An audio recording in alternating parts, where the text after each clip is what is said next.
Good morning. We will summarize the last class by the time others will join us.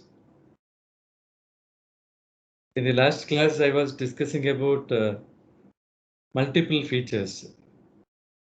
So when we have some problem where we extract multiple number of features, like say, for example, length, width, height of an object, consider as a three feature, right? Like if you extract multiple feature for ECG, you know that various features are there, right? This is a rough ECG. So there's a P wave, QRS complex. The height of the P wave may be one feature. The time interval of QRS complex may be the second feature. Maybe the crossing point of the signal across the x-axis is the third feature. So you can extract different features like this for a given problem. So that you call multiple features. So when we have multiple features such as our variables in a given problem, in generally x1, x2, so on, d numbers, we are expressed as xt. So when we are having a d number of features, we mentioned that we are representing it as a vector form, column vector, x1, x2, etc., d number of features. So it is a d-dimensional vector. It is a d-sized vector. Okay, a vector of size d, right? So this is a feature vector. X is a capital X is a feature vector. So for a given feature vector, we were just talking about how to express multivariate normal density function. A multivariate normal density function, when the x consisting of continuous variable, could be described like this, p of x. Or for a given class, even you can express like this. Okay. In generally, for a given class, for a feature vector, sometimes you may just write like this. What is the probability of x? That is what? Class condition probability. How you can define. When a feature vector you are planning. So it is a vector notation or matrix notation of a relation what you have for d-dimensional space, where d variables are considered. You can see here in the numerator you have an exponential term. There is a exponential minus half and x minus mu transpose and sigma inverse x minus mu. That's what you can see, exponential term. There is a standard exponential term you can find. So you have either a 2 feature or 10 feature. This is the formula you can use, where exponential term or denominator has some specific vectors or matrices. The exponential term has a variable which is x, right? So x. And you have a mu, which is bold letter mu. That is what? Just bold it is. It's not simple mu. It is also a vector. Vector of mean values of each features is shown as mu here, x minus mu. You are taking in the exponential minus a transpose of that, right? To the power t. This indicates transpose. So when you subtract this mean vector from feature vector, you take the transpose afterwards. After subtracting, you take a transpose. That's what it is I'm trying to say. Exponential minus half, then x minus mu transpose. The next term is sigma inverse. How it is derived is not at all required in the subject right now. What is the relation is fine. Okay. So sigma inverse. Sigma is called covariance matrix in the domain, which is trying to have various elements. I'll discuss about that. It is in the matrix form. So inverse of sigma you'll be taking here. And it is referred as covariance matrix, sigma. That is also, say, bold letter sigma, capital, highlighted sigma you can see here, right? So it is nothing but a kind of indication here saying that it is two-dimensional vector here. We highlighted it, right? Anyway, we are not using any other sigma forms here. Only one sigma is used, okay? That is taken as covariance matrix here. And the power of that -1 is shown. So sigma to the power -1. That means you are taking inverse of a matrix here. Then x minus mu, it is just subtraction of two vectors. So this is what you find in the exponential term in the numerator. Denominator under the square root, it is defined with the different variable. One is 2 pi, it is very standard notation all of you are aware of. Power is d. What is that? 2 pi to the power d. What is d? Anyone? The number of features. Yeah, number of features in the given problem, or number of features or elements of feature vector, right? This is defined by small d. So under the square root you have d, 2 pi to the power d. Then you have determinant of sigma. So you can see that it is determinant of sigma. So you are trying to do this under the square root in the denominator. So this will try to give you probability of feature vector when x is a multivariate vector, right?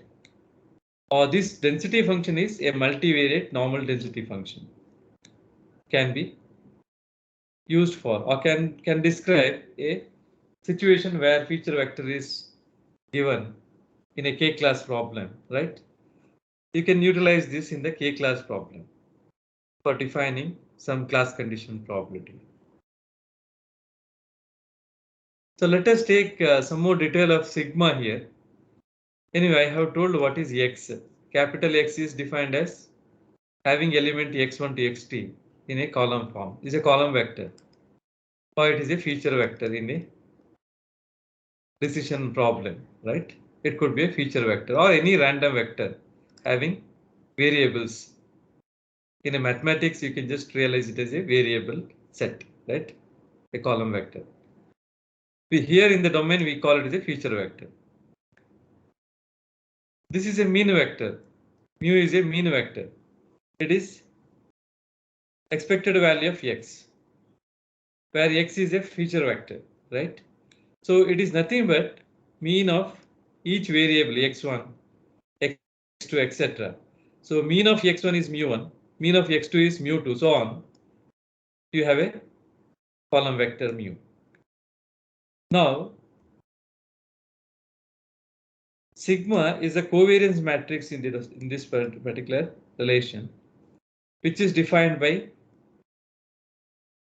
standard deviations, or you can see here sigma 1, 1, sigma 1, 2, sigma 1, 3, so on, like in the rows. So sigma 2, 1, sigma 2, 2. That means when there are two features, x and y, or x1 and x2, you just take a simple example to understand that whenever d is equal to, I just gave a simple example, a feature vector consisting two features x and y, where the means could be represented as mu x and mu y. So what is sigma x in that case? Sigma in that case, it is nothing but the variable x, sigma, that is sigma x can be, right?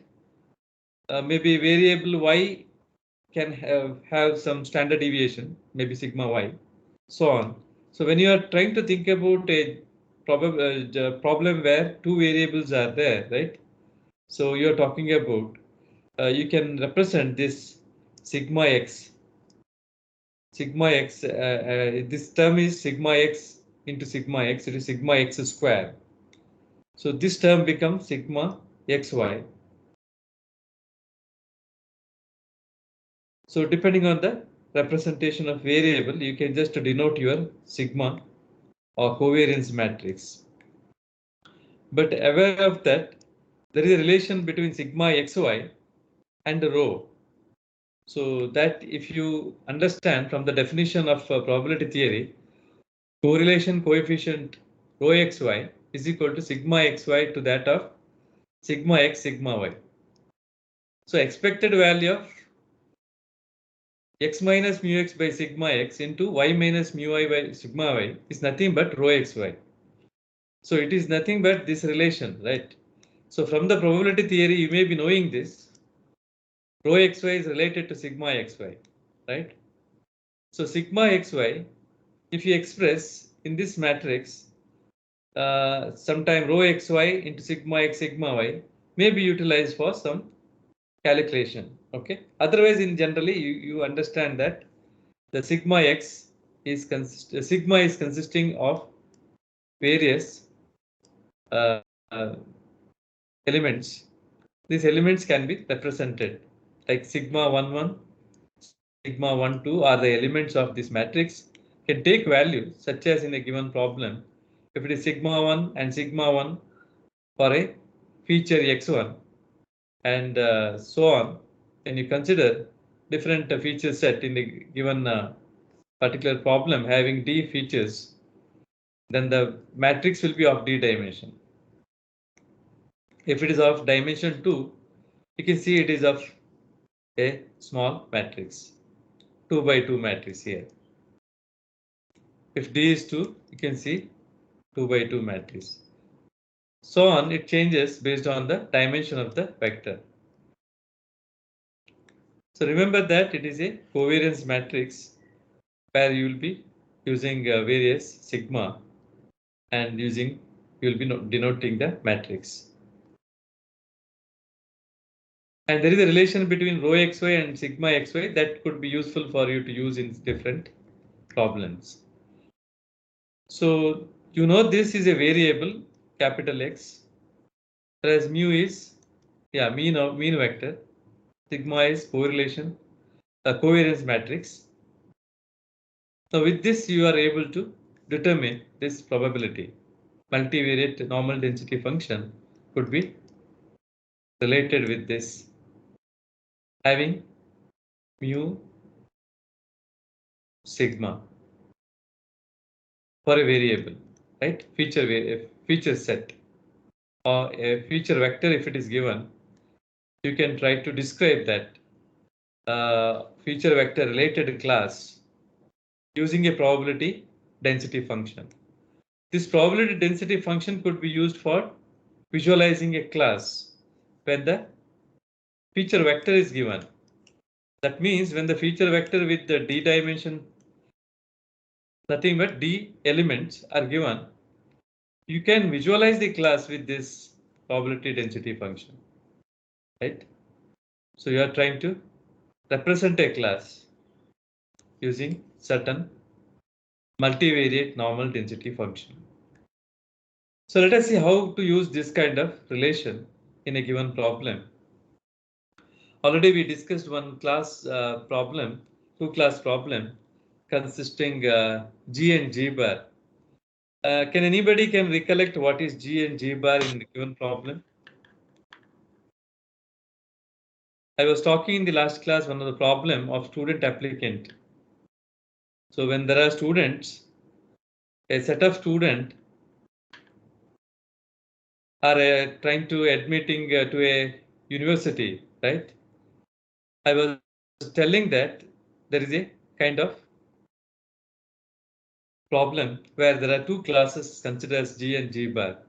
Can anybody recollect and tell me what is G? G is the class of students that are expected to graduate within 5 years of joining. Yeah, yes. So G is a class where students are expected to, if they are, it's a group of students considered generally expected to complete their course within the period of 5 years, right? That is a specified period of 5 years for the course, right? So applicant, based on their earlier admission, they have defined some of the probabilities and they even understood that there is a class called G, which is normally distributed, and the nature of the class is such a way that it has certain mean value and certain standard deviation value and certain Gaussian curve of that class could be visualized. Similarly, there is one more class for the student who apply and they have not completed their course within the specified time duration of 5 years. They are categorized as G bar or G dash, right? So these category of student who are not expected to complete their course on time may be called as a group or class. Will have once again the nature. The nature of the class is having certain mean where x is equal to mu x is equal to 22, right? Sorry, mean of 70, right? Mean of 70 and standard deviation of say 8 here. So on you have here, right? So the nature of the class is Gaussian or normal. So when there are two classes which are normal, G and G bar, say where one is having, G is having a mean value of 85. G bar is having mean value of 70. Say, sorry, with respect to, there are two features now. So it is a real bell you have to consider. Sorry. Here there are two features. In earlier given problem, when we consider a single feature, x is equal to 26 and x is equal to 22. So x is equal to 22 may be somewhere here and x is equal to 26 maybe here. These are the two means of respective G bar and G. But when you consider there are two features x and y, this single curve based representation may not be right. You may have to use both the variables. A joint density has to be plotted. So something like this with the 3-dimension drawing is very difficult. I have shown in the last class how it could be visualized, right? This is how two variable based density looks like.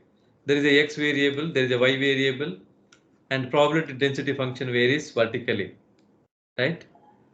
So this is the nature of the Gaussian bell-shaped class, what you are looking for when two features are defined in a active score related problem, right? That admission problem with this for student or student screening problem. That is what we were discussing. There is a class G bar, and the features are x and y. That is, one is active score and the other one is the class rank. Y is class rank. So both features are said to be Gaussian in nature. The mean of the first feature x with respect to class G is given as x is equal to 26. Standard deviation is given here. Similarly, mean of second feature, class rank, and the standard deviation are given. Prior probability is given. So I have just listed the variables of the same problem here for the other class, right? The same problem, there is no change. Even the testing sample also I kept same, 2270. Okay. Only the difference is the method now, how you are implementing that. Instead of bivariate normal density function, we are going with the matrix approach. How to use this relation. That is the major agenda here to understand. In the last class, I said that you can even use bivariate normal density function for solving the same problem. Instead of using this, I am trying to use this relation now. Matrix notation of relation. So all of you remember the problem, that's what I believe. So for the given problem, now you may have to represent all the variable. The variable may not be represented in the vector form directly sometime. Sometime you may be given in the vector form. Say, if I write these mean values in the vector form, it looks like this for a class G. So taken a notation mu G. is nothing but G represents the class name. Okay. Mean variables of class G are shown in the vector form. Similarly, mean variables of the other class are shown in the column vector. So what is the testing variables? Testing variable are x, y are 22, 7. So this is what you need to test now. 22, 70. Where x is equal to 22, y is equal to 70 are the values you find in the feature vector. So testing vector is this. So what is the problem is you are given a test vector and you are given the class nature, some of them. Now you may be required to check that whether this test, the given applicant belongs to one of the class or not using matrix approach. Given x is equal to 2270, whether that vector for the random data taken as a certain pattern for which the feature vector is this. Now test it whether it belongs to one of the class G or not. For testing, you are using now matrix approach. If anyone has any problem in understanding, you have to ask. So what is the requirement with the Bayes theorem? You know, Bayes theorem relation we already discussed in the last class. So what is the relation for Bayes theorem? Posterior probability in this case. A relation for posterior probability is like this. It looks like this. It is same as this. There is no change. But only the difference here is I'll be changing now how to find this value. Probability of 2270, finding that possible with this bivariate normal density function, or I can use this formula. Now I'm going with the matrix approach. So I represented my inputs in vector notation. Now one more requirement in the relation is sigma g. So sigma g, nothing but how to write sigma g means sigma for g, class G. Sigma for G bar or G dash, you have another sigma. For each class, you will have these variables, right? So correlation, the matrix, what we have defined here, covariance matrix here. Now I'm just trying to estimate here, right, in the given problem. So how to estimate that? It is sigma 1 square or sigma x square, right? In the given problem, sigma x square. So sigma x is given, so you can estimate this and you can write. This is nothing but, this field is nothing but sigma xy. You may not be given a sigma xy directly in a given problem. Generally, rho may be given. So rho xy, if it is given, sigma x and sigma y is given, you can calculate this value. You can cross check this element. In a given problem, sigma G, class G, sigma x is 2, sigma y is 5, rho xy is how much? Which is not written here. Earlier problem it is used, rho xy. Rho xy for class G is 0.6. Rho xy for class G bar is 0.5. Okay. 0.6. Multiply 0.6 into how much is it? 2 into 5, right? 2 into 5. It is 6. With the values, you can estimate this sigma. So anyone has any clarification here? You're able to find out, right? All the elements of sigma. Similarly, sigma y square. Sigma y is 5, 5 square is 25. Similarly, for the other class, you find the sigma matrix. Once you find these matrices, then you can go with the estimation of class condition probability. Class condition probability, now you'll be estimating here. So you can see here, P of X given G expressed as two terms. In the numerator, there is one term, denominator. Numerator term is simplified now by writing mg. There is a factor m. That m is nothing but, when you see the relationship, it is nothing but the exponential term.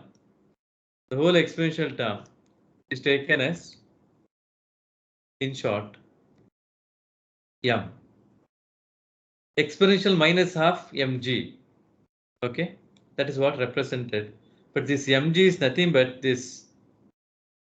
If you expand from the relation, you know that. So it is x minus mu transpose, then sigma inverse, then x minus mu here, right?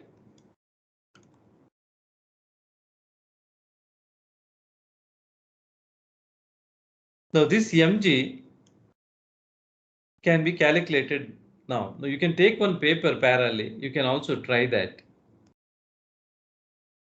You can help me in doing this, because all of you are familiar with matrix algebra, linear algebra, right? So the first part having to, that is x minus mu. Now can you just tell me what is x minus mu transpose? It is elemental subtraction. You do it. 22 minus 26. It is minus 4. 70 minus 85. It is minus 15. So when you take transpose of this, you understand that it is minus 4 minus 15, right, as a row vector. So do that.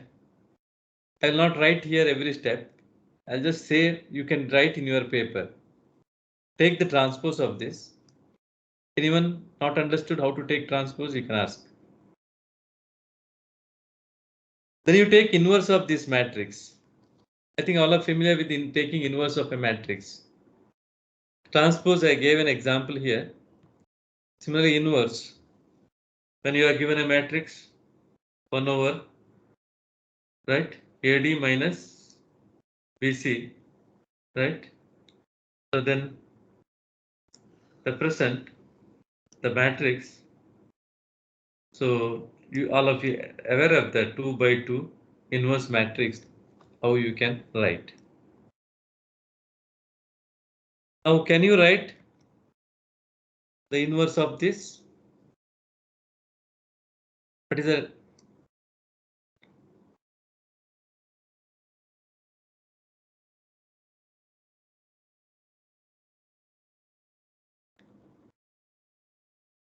what is the value you get? Any one of you? 4 into 25 minus 6 into 6. So it is nothing but this portion of denominator. How much it is? 100, right? So it is 1 over 100 into what is that?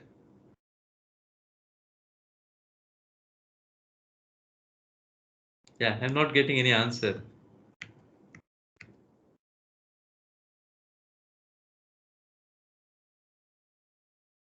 Shouldn't it be 1 by 64? Correct. So it is, how much it is given? 25 into 4, 100. 100 minus 36. It is 64. Correct. It is 64. 100 minus 36 is 64. And you write these elements. Step by step you do it.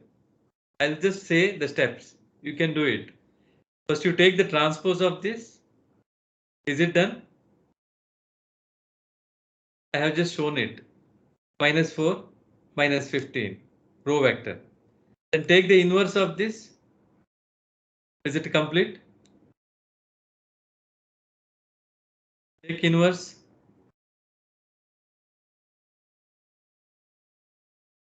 Anyone not completed?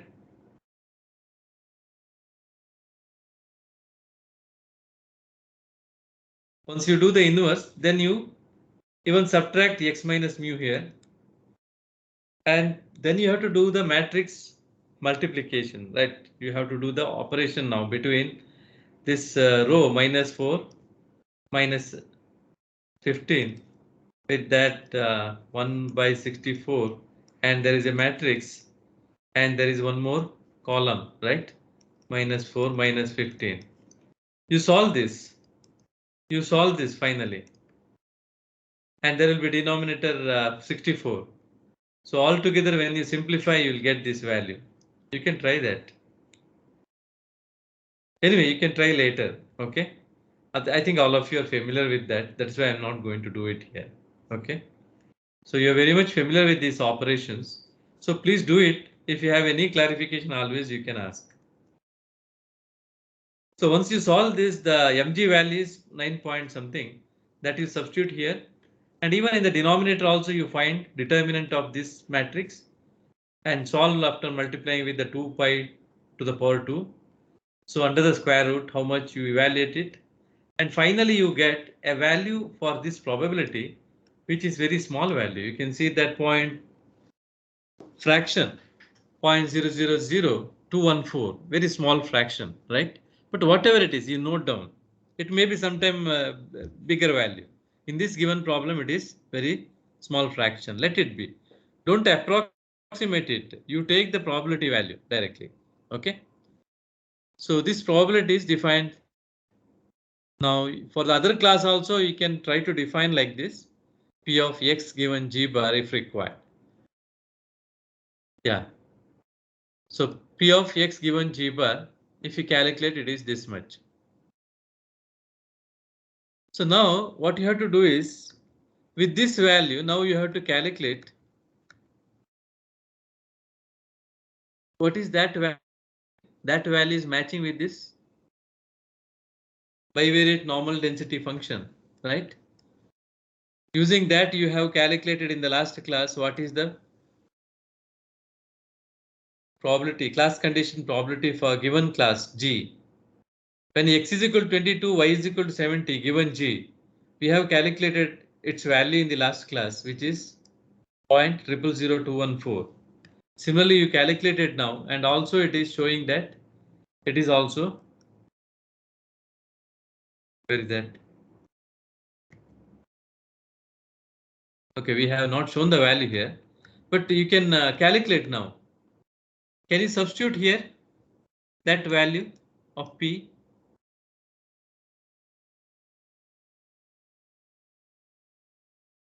You'll get the same value, right? So because you got the same value there, so you are expected to get the same value here. You can see the same value which you got using the matrix approach also, correct? What we did in the last class, are you remember? You calculated here posterior probability for testing from the Bayes theorem using posterior probability relation, where the class condition probability now calculated using matrix approach and substituted here. This is given. This also you calculated now, and rest of the things are given. So with the matrix approach now you can calculate what is class condition probability. Then you can take a decision based on the value. What you understand based on this value we were discussing in the last class, the likeliness of given vector belonging to G is very less because it is only 0.101. If it is above 0.5, you can say that it is more likely to belonging to class G. But since it is for less than 0.5, you understand that the given vector or given applicant having active score 22 and class rank Y as 70, chance that he belongs to group G is very less. So his application could be discarded. The automated screening tool can discard his application, because his two features are indicating that he's not eligible for, or taken him, he may not complete the course within 5 years. That is what, based on his performance, earlier performance, right? Based on his earlier statistical values or his earlier performance values, the screening tool can take a decision now based on P of G given X, Y. Nothing but active score and the class rank, earlier class rank. Considering that, the tool can take a decision now. It can test the sample and say that it is eligible to go to G or G bar. So it says that it is very less likely to come under G. So what is the administrator requirement is, or the admission department requirement is, they will look for eligible candidates. So eligible candidate expected to have minimum threshold of 0.5. P of G given XY should have at least 0.5. If they are not eligible to have 0.5 criteria here, their screening result may be going to decide that, or their application could be discarded. Okay. There's something applicant or candidate screening approach, where how you can use this Bayesian approach. That is what we were discussing with various methods, right? Any clarification here with the matrix approach? Sometime it may be specified that either matrix approach or either density function directly with the normal bivariate. In that case, you should be able to in either of the method. Okay.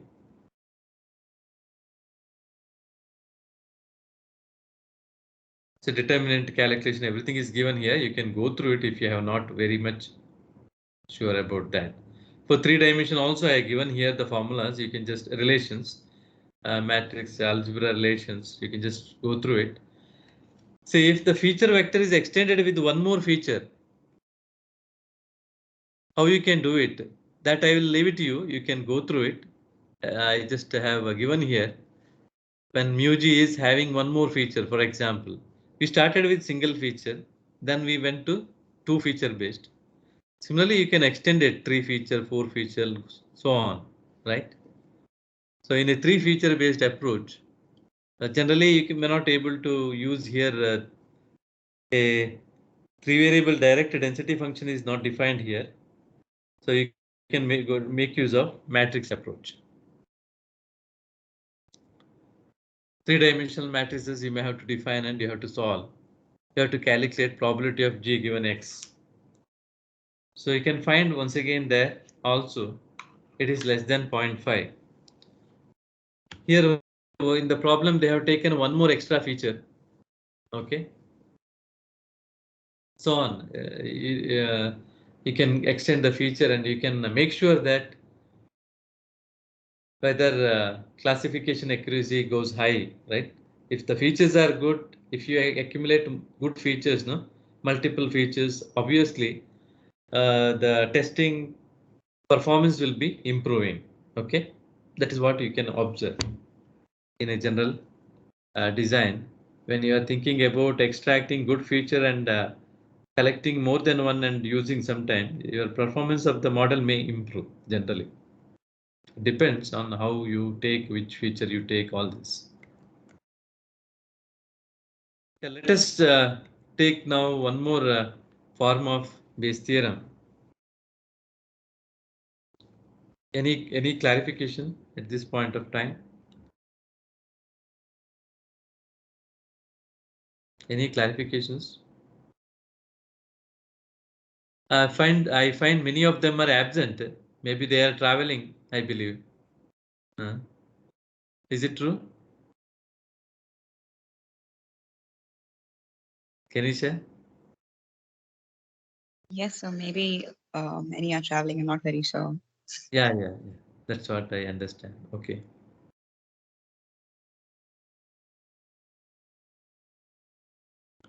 Anyway, we'll go with one more form of Bayes theorem. That is the final form I will going to discuss here.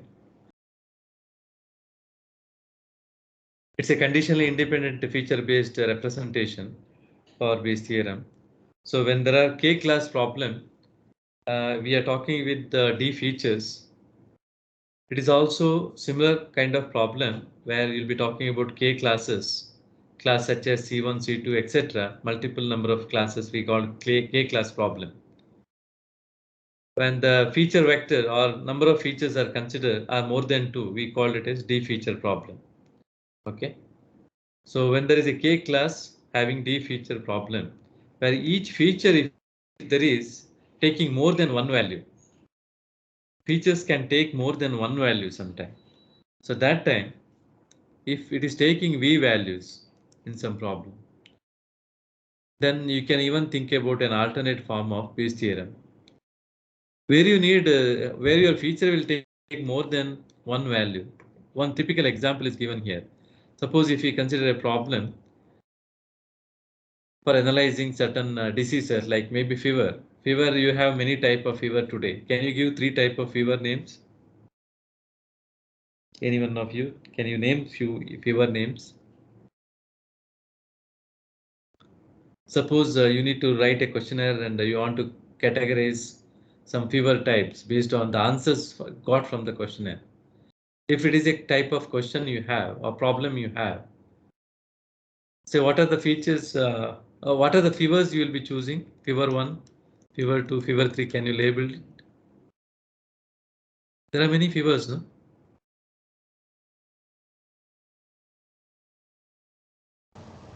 Viral fever.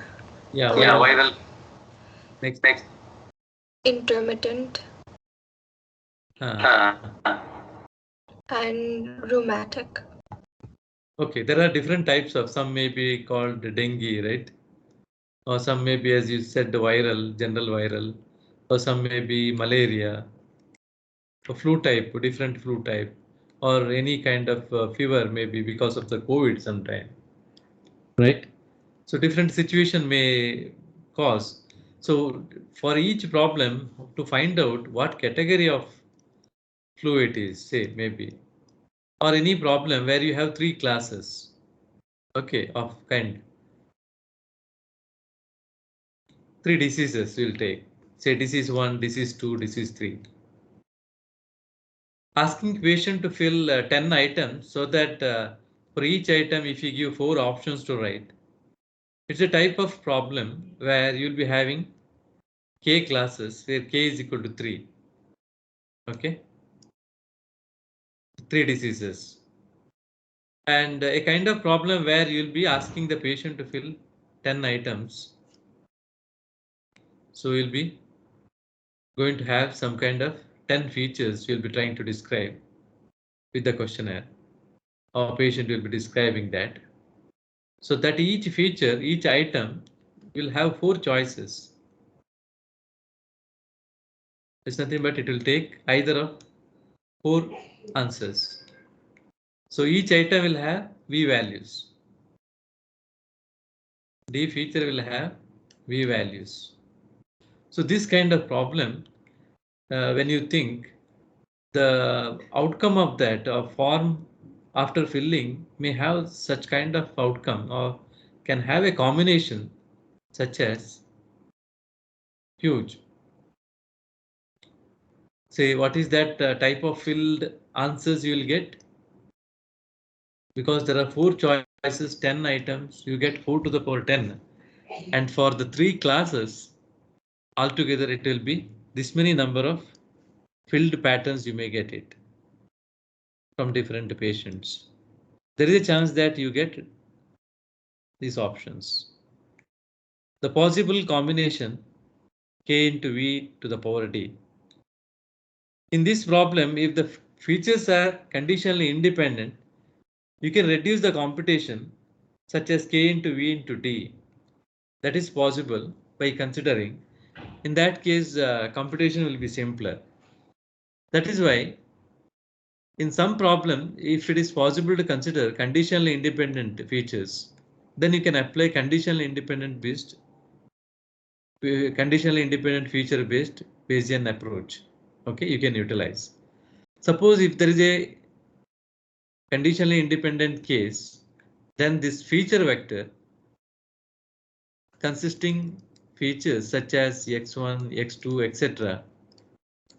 could be alternatively can be rewritten with independent features, conditional independent features. For example, P of any P of x given A, where x is a vector, can have different elements. So now it is nothing but P of x1, x2, etc. xt.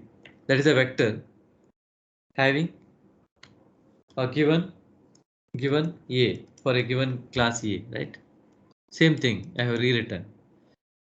Now in this case, this probability can be redefined as when it is an independent case, you can write x1 given A into P of x2 given A, so on. You can make it simple.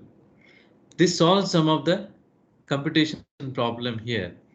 That is why we just rewrite now based on this condition independent case. If it is possible in the given problem, then you can look for an alternate way of representing this probability, right? So your Bayes theorem could be rewritten in another form.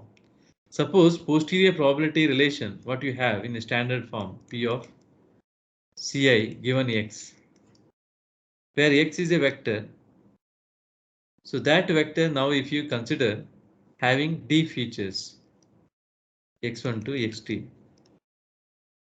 That is what written here directly with the d feature. P of Ci given x1 to xt. How you can express this? Use the standard template only. There is no much change. Only thing, conditional independent case is considered here. Prior probability will be retained as it is as the first term. And the second term is class condition probability P of x given Ci. Now it is rewritten as x1 given Ci, x2 given Ci, so on with the xt given Ci. Okay. When it is independent, you can write like this. Similarly, in the denominator also, you can write summation j is equal to 1 to k. Also, you can write with the conditional independent features. When you consider, you can even consider a writing of probabilities independently for each feature. Probability of x1 given Cj, so on in the denominator. So that makes the relation slightly different, but it is similar template. Only the conditional independent feature case is considered here while writing. Let us take one problem here, how to implement those kind of situations. So let us see what is a problem given here. Given problem for estimating probabilities of class membership when the conditional probabilities of feature are independent within each class. You are given a problem with 19 samples where the classes represented are labeled. Class labels are A, B, and C. And there are three features we considered. We consider K class problem where K is equal to 3. Okay. And we consider D features where D is equal to 3 here. The features are X, Y, and Z. Now each feature will take multiple values. For example, X takes 2 values, Y takes 3 values, Z takes 2 values in the given problem. The multiple values what X, Y, Z takes for each sample of each class for some of the class are described in the table form. Please understand the table. Just run through the table once. What is given, just watch and tell me. Can you tell me what are the details given in the table? Just watch it once.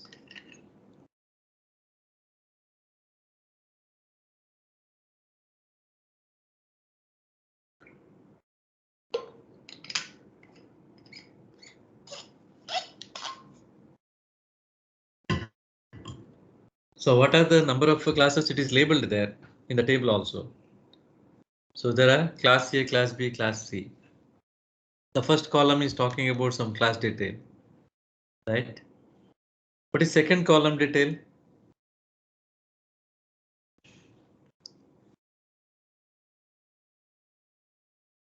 What is given the second column? Number of samples within each class. Yeah, it is nothing but number of samples which belongs to a group class A are described in the second column. Shubham, are you available? Shubham. Yeah.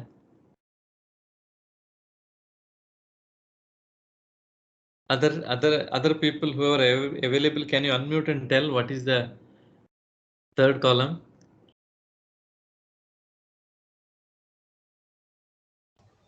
So the feature X takes on the values 0 and 1. Correct. Correct. And each class has how many under that feature is given Correct. in the third column. So you try to watch this table carefully. It is talking about how many samples are there even. Totally there are 7 plus 6 plus 6, totally 19 samples. Where first some of the sample, like 7 sample belonging to class A, rest 6 belongs to class B, and some 6 are belonging to, sorry, B and C, each 6 each, right? So total 19 samples are here in this given problem. Per class A sample, for that, even class B or class C, all the sample X, Y, Z are the 3 feature taken. But you can see that each feature takes multiple value, either X is 0 or 1. So how many samples of class A taking X is equal to 0, that is defined here. How many samples of class A taking X is equal to 1 are defined here as 5. Similarly, if you observe, among the 7 samples, how many are taking Y is equal to -1, that is 3. Y is equal to 0, that is 2. Y is equal to 1, that is 2. So 3 plus 2 plus 2, total 7 samples. But some are taking Y is equal to -1 or Y is equal to 1, so on, right? So you can understand this row, what it is trying to describe, or what column is trying to describe here. So row represents the class members, and vertically we have tried indicating the feature details of which sample, how many number of sample belonging to a particular feature, how many number of samples comes under or takes which value, which feature value, right? That is what we tried indicating in the table, right? Some kind of representation which tries to indicate feature details for each sample, right? So it is a feature table, a kind of feature table only. There is no probability value directly given. All these are features, 2, 5, 5, 1, all the feature values. For all samples, feature details are given here. That's all. But it's given some systematic way, that's all. XYZ features for each sample is explained here. So now from the Bayes theorem, you need to estimate some probability, posterior probability. Suppose you want to estimate some posterior probability, in advance you need some class condition probability also. So let us try to understand what is the condition for which you need to estimate. So in the given problem, you understand class A, B, C are 3 classes, and they consider a testing sample, that is this.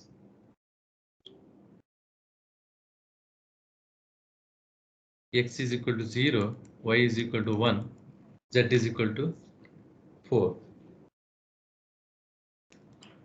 So you need to test this whether it belongs to class A or class B or class C. Or the question is, using Bayes theorem, estimate the probability of membership in class A, class B and class C. Then you can take a decision whether it belongs to class A or class B or class C based on the probability value. Okay. Now there are 3 classes. and 3 feature, and each feature takes multiple values. And if probabilities are independent within the class, you can look for the same template what we are discussing and we can just solve the problem. But you understand that what you are required to find out probability of the feature vector is given now.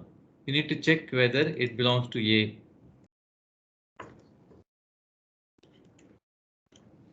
Or this if I consider as some event E, where event will have x is equal to 0, y is equal to 1, z is equal to 4.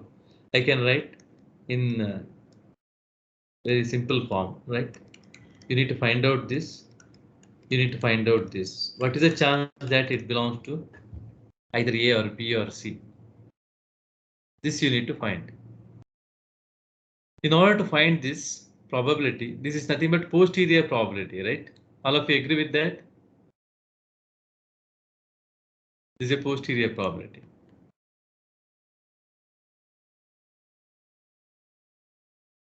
So how posterior probability could be defined?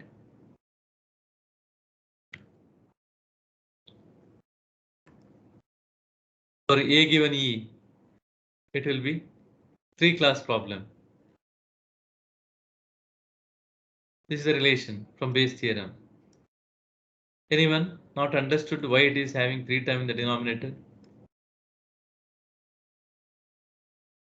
A given E nothing but probability of A, probability of E given A. Otherwise it will be too long. That is why I just took as a alphabet E. E is a case where x, y, z is specified as something. X is equal to 0, y is equal to 1, z is equal to 4. That event. So in that case, posterior probability for given E belonging to A that you are trying to define, right?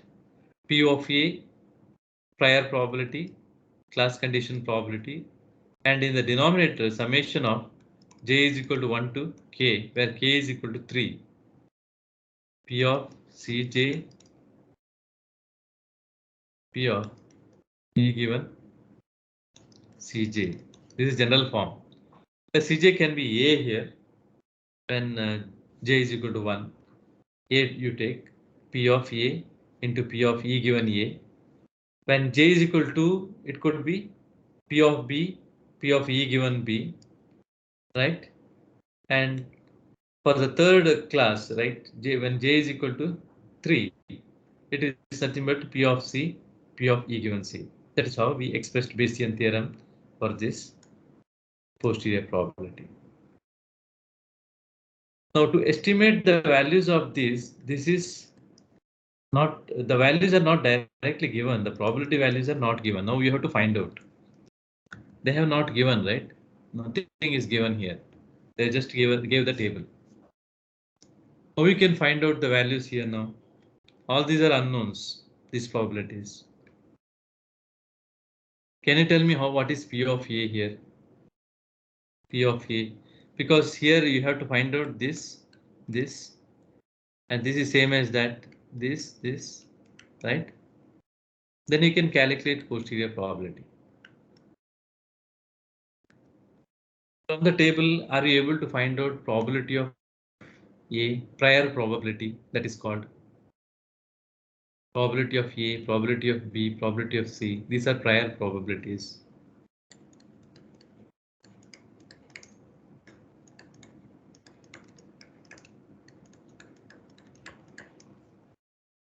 Anyone, can you estimate from the table? Total sample are 19. When you add this 19. From this you can calculate. You know that how many samples are belonging to A.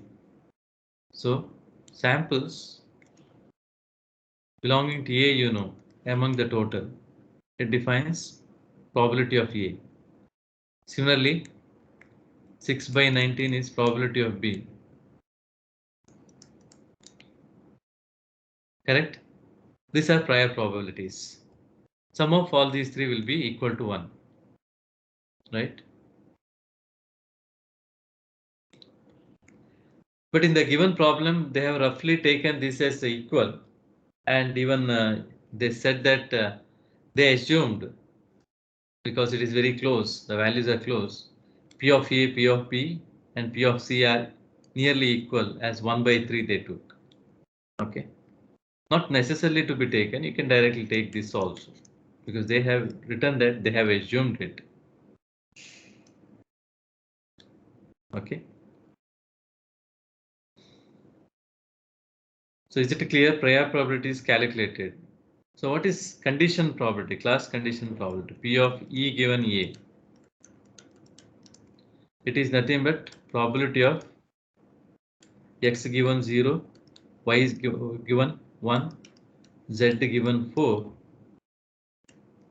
So, sorry, probability of given class A, right? You need to find out now the class condition probability, right? It is nothing but P of x is equal to 0 given A, P of y is equal to 1 given A, P of z is equal to 4 given A. Is it a discrete problem or continuous problem?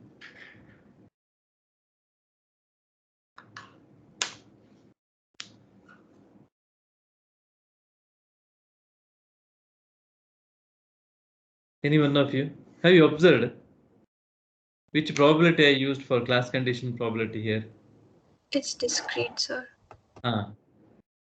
It's a discrete variable we consider here. So the probability distribution function is considered. Okay, capital P I used. So now estimation of probability of event for a given A, right? Under case that where x is equal to 0, y is equal to 1, z is equal to 4. Considering that features are independent within each class, this property, I am rewriting this probability as this, right? Now with this expansion, I think you may be able to find the values for this. What is probability of x is equal to 0 given A from this table? You can able to find out. How? X is equal to 0 is here, right? Given A is nothing but 2 by 7. So among the 7 sample, 2 are having x is equal to 0. So you can define this probability from the probability theory. You can write it as 2 by 7. This could be written as probability of y is equal to 1 given A. Y is equal to 1 given A. Out of 7, 2 are having y is equal to 1. 2 by 7 once again. The third probability of z is equal to 4 given A. Y by 7. Right? From the table.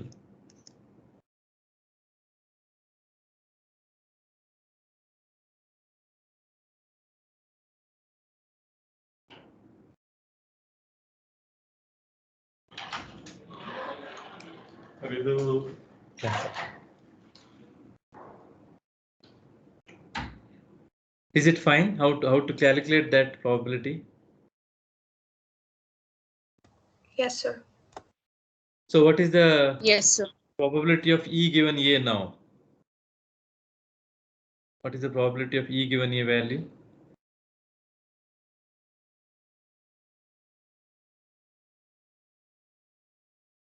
$20 by how much? Probability of E given A, it will be 20 by 343. You're getting this value?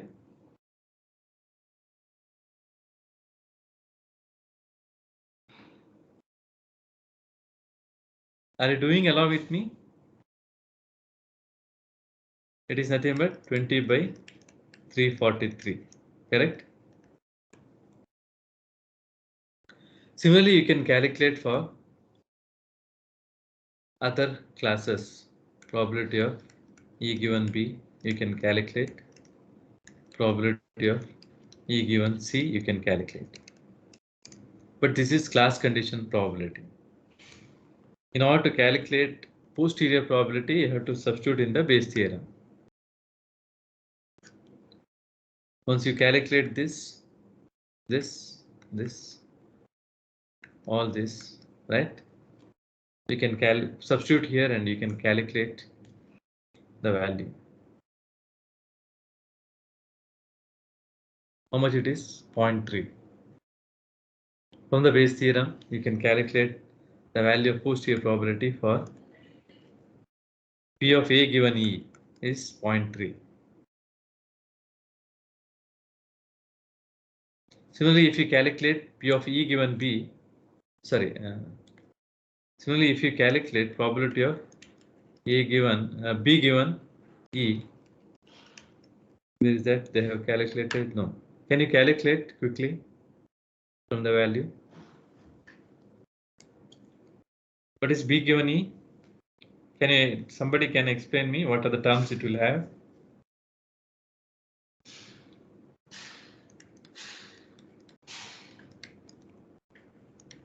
Probability of B, probability of E given B in the denominator, it will be same. Denominator will be same, okay?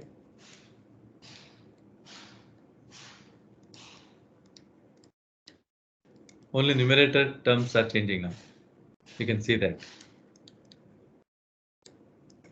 Anyone not understood how to expand this? Any clarification with respect to this? It is a simple formula. Don't make any confusions. Denominator, if you have calculated earlier, you can use the same thing. Okay. But now all the values are estimated. Only thing formula is slightly different now. That's all. Numerator changes. Can you calculate and tell me what is the value for P of B given E?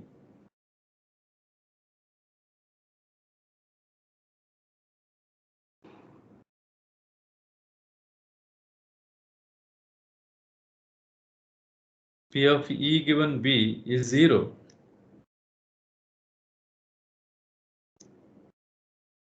Hello. Kenisha? Kenisha? Kenisha? Hello, yes, sir. Yes, sir. Yes, sir. P of E given B is 0. What is V of B there in the given problem? You have that? P of B is 6 by 19. 9. It Yes, is sir. 6 by 19. Do you need to calculate further? What is P of B given E now? 0. The numerator itself is turning into 0, no?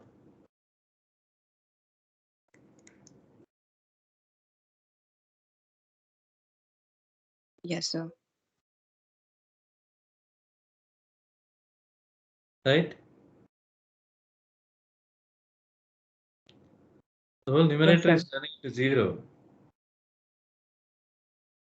It will be turning to 0 now. But what is P of C given E? Can you calculate, some of you? Similarly, you have to write P of C in the numerator, P of E given C in the, and denominator is same.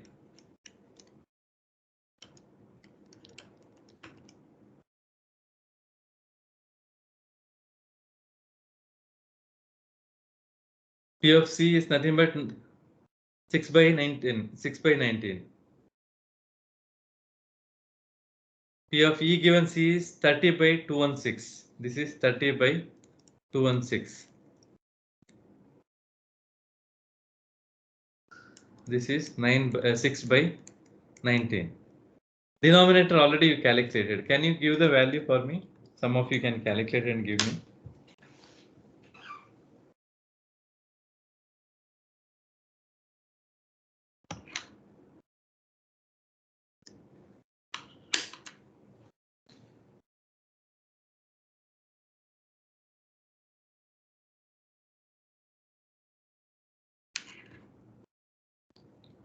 Denominator is same as this.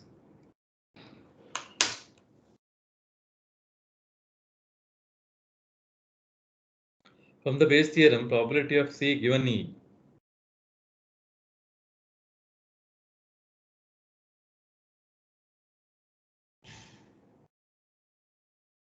Anyone is calculating?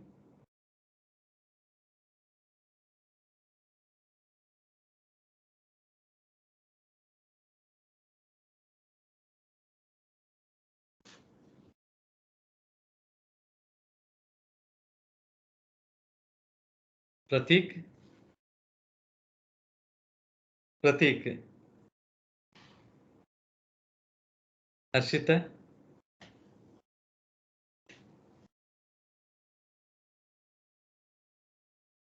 Aishwarya? Aziz?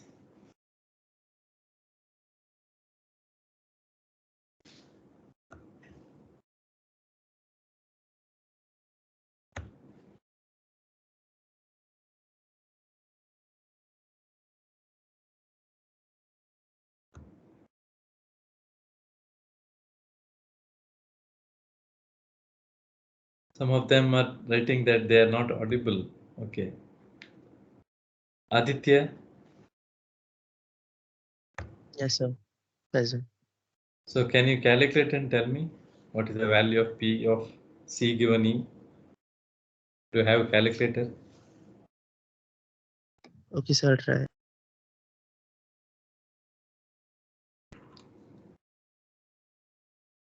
So you have to just in the numerator 6 by 19 and 30 by 216. You have to multiply.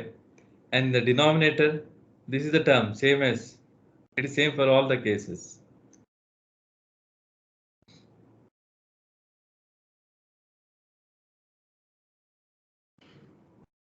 If anyone calculated, you can tell me.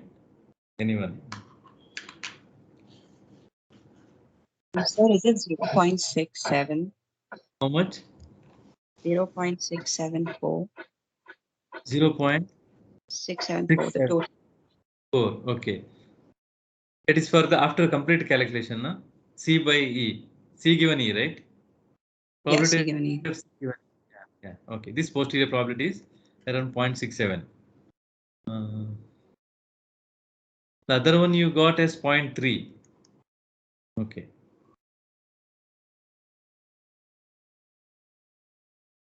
So minute value you are missing it. I don't know why. Is it 0.3 something is there?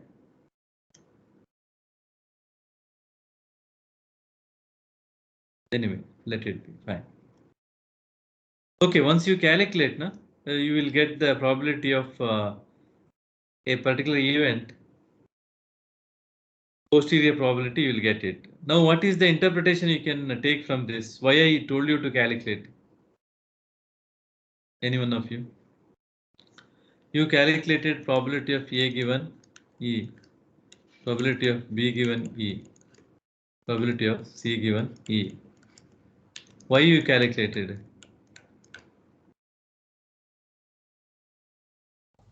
To This see which class it's more likely to belong to given the feature values. correct. Now, what is the chance that it belongs to one of the class? Now you cannot use that you cannot use that 0.5 rule. That is only for binary two class problem.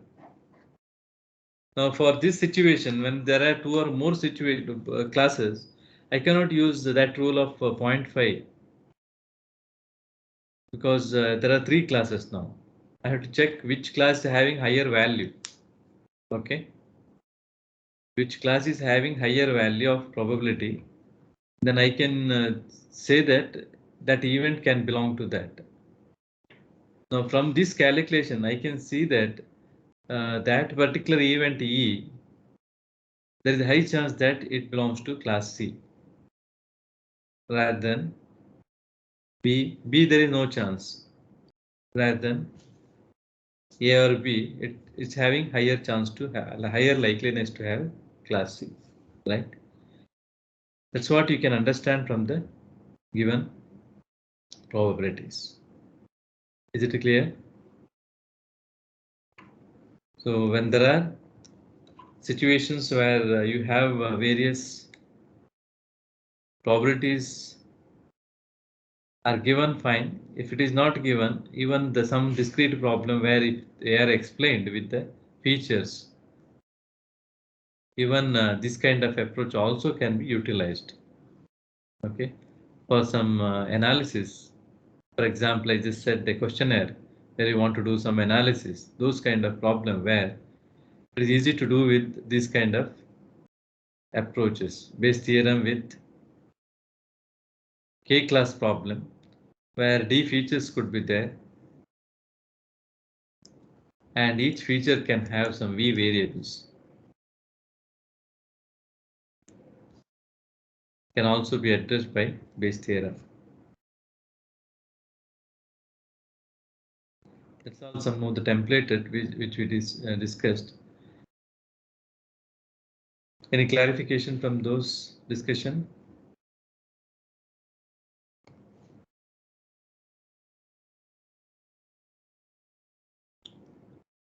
So I have already told how to define a optimal decision boundary in a single feature based approach.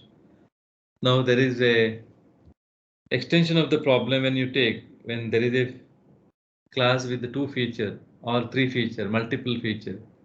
How you can proceed for defining the optimal decision boundary? The procedure will look very similar. Okay. What is the procedure to define optimal decision boundary? Anyone of you?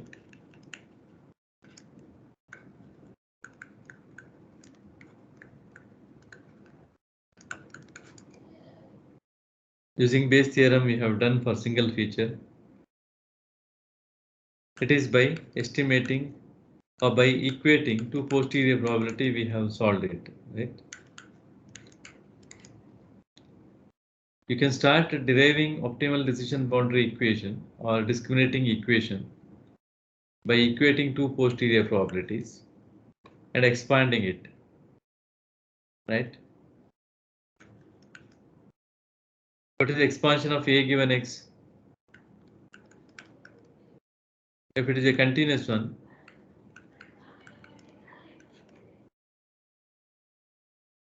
J is equal to 1 to K.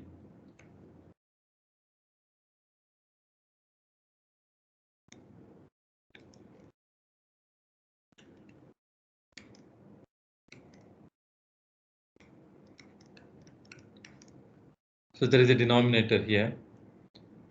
Similarly, in the denominator here, you will have a similar term.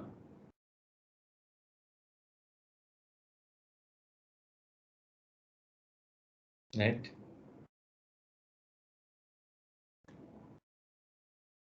So expanding from the Bayes theorem.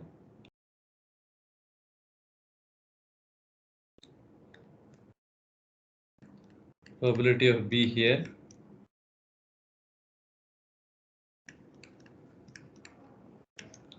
Denominator term once again will be there, but it will cancel each other.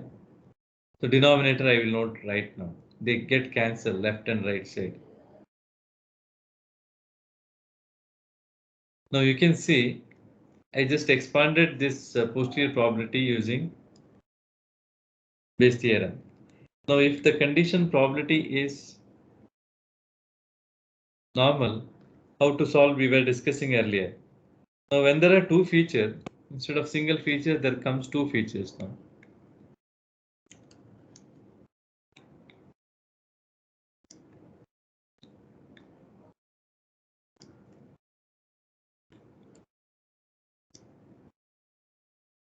You have to go for bivariate normal density function. Expand this using bivariate.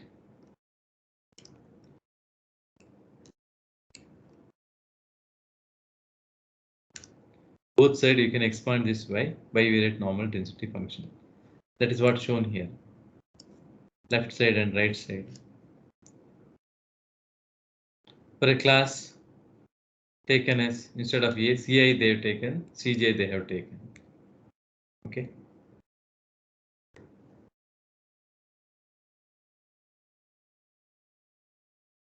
So this I will be keeping as assignment for you. You can go through it. If any problem you can ask.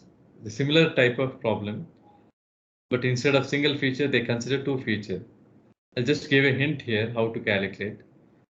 So given a problem having A and B classes using bivariate normal density and given prior probabilities, right? where the bivariate class description is given here.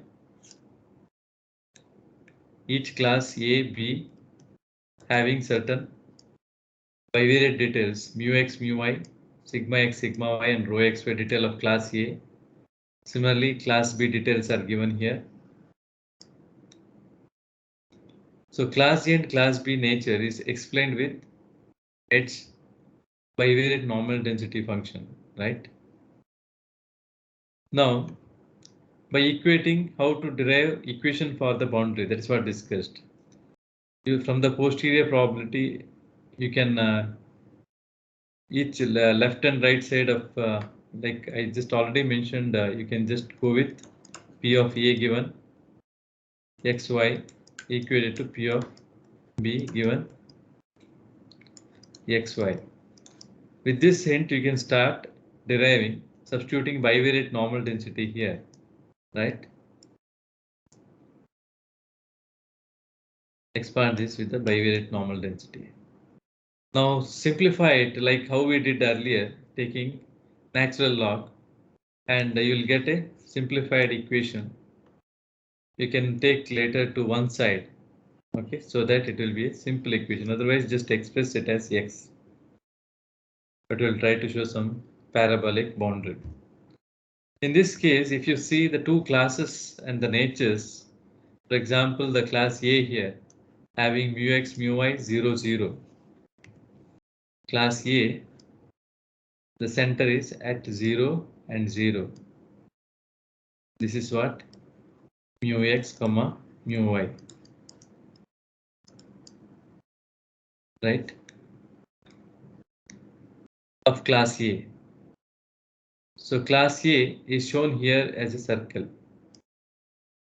How the class A is distributed. It may be having a two-dimensional bell. When you cut it, it looks like a circle. That is what they have shown here. Along x and y, 2D plot with which actually 3D plot when you take, it will be bell-like. When you cut it in XY plot, when you visualize it, it will be a circle. Getting my point? Anyone has any confusion here? It is the contour plot of class A. Where it is positioned? Positioned at mu x and mu y. Mu x, mu y, right? What is that mu x, mu y values? That is given here, 0, 0. Sigma x, sigma y decides its shape actually. If you have seen, it is distributed equally in x and y direction. Because of that, it is circle. If in the y direction it is double than x direction, then the shape will change as ellipse. But since it is mu x, sigma x is equal to sigma y, the spreading is equal in both the direction. The spreading in the x direction is same as spreading in the y direction. And rho xy is 0. So it is aligned with certain alignment. Anyway, with this kind of detail with which you can even plot the contour plot. Mu x, mu y. Once again, if you see for the other class, class B, it is 2, 0. This point is 2, 0. Center is 2, 0. X is 2 and y is 0. And distributed along, spreading is along y-axis higher than x-axis, double than sigma x is 1, sigma y is 2, indicates that spreading along y-axis is double, right? Spreading along y-axis is higher than x-axis, gives it a elliptical shape. So class B is represented as ellipse here, centered at 2, 0. Anyway, however, alignment may not be much critical if you have not understood clearly, but at least you can show some shape if asked. Circular and position you can indicate. Okay. You can see that once you simplify this detail equation, if you simplify, you get a simple boundary. The boundary, dotted boundary, which is shown, is explained with a mathematical equation here.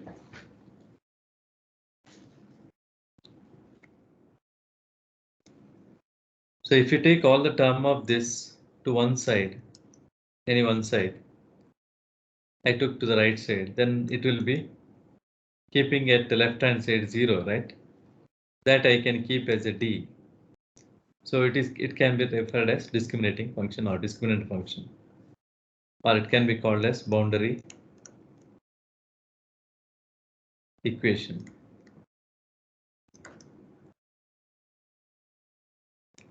Can be used for classification. This equation, when you substitute x and y, that is the feature detail, it can fetch you some d value. So based on the d value, you can even have testing. See, the equation of boundary tries to indicate how the A and B regions are spreading, right? Now it is even say that this is the B region. This is a boundary. And this is the A region. So one way of visualizing it is with the density function, with this, how it is varying, right? It's varying with the bell shape.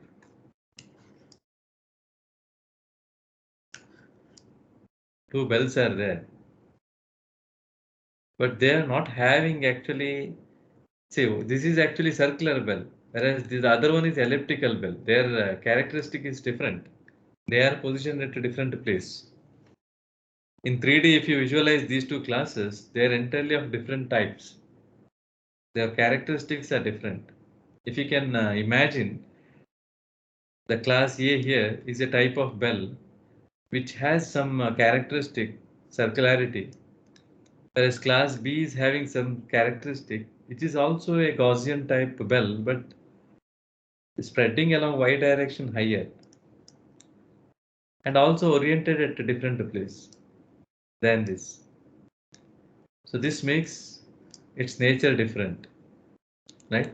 Between these two bell, now you can even have a boundary. That boundary is not a straight line.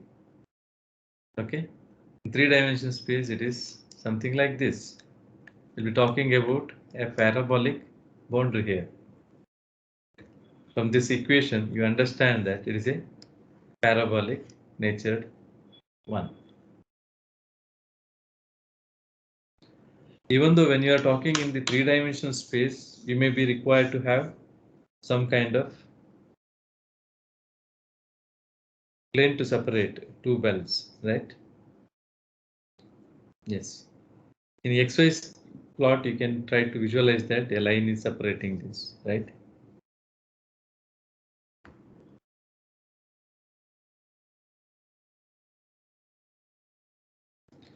So it means that you will be trying to talk about feature space and you'll be trying to talk about some region for class here also.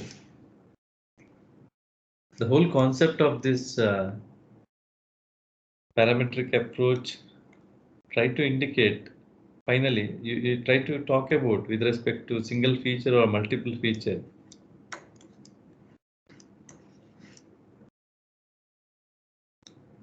Suppose if you define a boundary, it will try to say when you are testing a sample, whether it will come to this region or the other region, right? Anyway, boundary estimation was the interest here in this given problem. Estimation of boundary, determining the optimal decision boundary is the interest here. How to find the boundary. This is the boundary equation. Or it is referred as discriminant function or optimal decision boundary.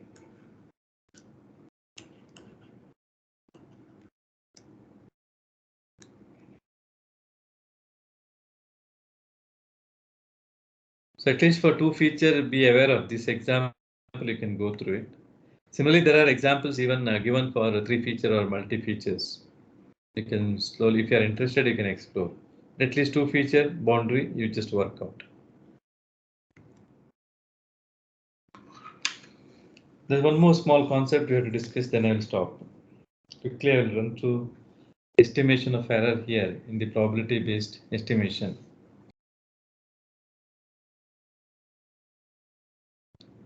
So estimation of error is required in every classification problem, but here how you can do it with a simple counting approach or some probability estimation of error, right, with some probability areas.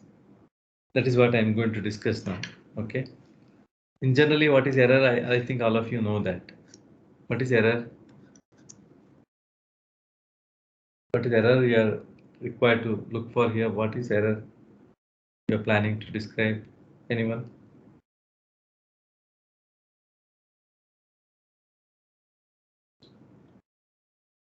Error refers to which error we are talking here?